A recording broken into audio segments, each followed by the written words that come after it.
کاری کرده این مسلمه دختر را بینید. سبحان الله. السلام علیکم تماشاگران عزیز و حوادران شبکه کاروان عمر.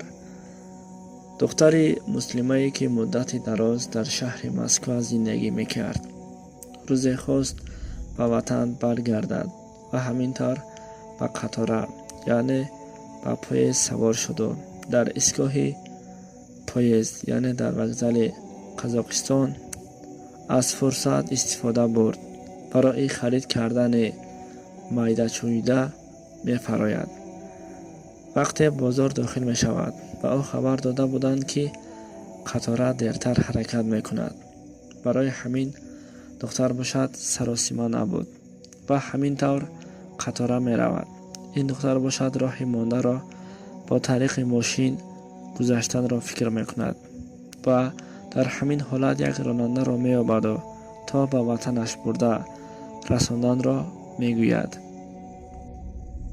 ماشین که در راه می رفت و چشم راننده به قد و قامت این دختر و در سر که حجاب داشت دید و یک غشی یک بدیه در دلش پیدا می شود. راننده پی برد که این دختر از این جاها نیست و خواست که به او نزدیکی کرده تا کارش را بود کردن.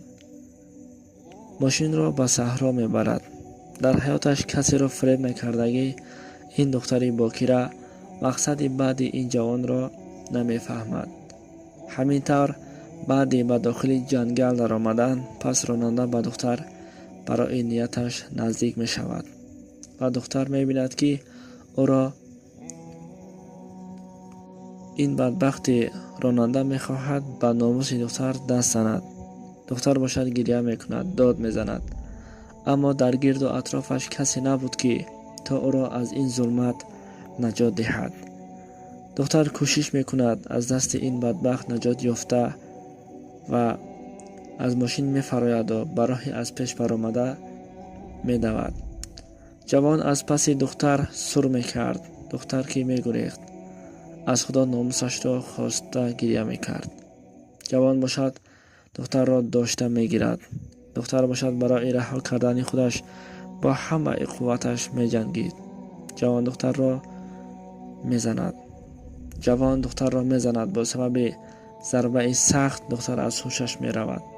وقتی به هوش می آید که دختر ساق و سلامت به او چیزی نشده است و جوان در بر او در زمین به جان خواب بود و دو چیان در بالای جوان گشتنش را می دید.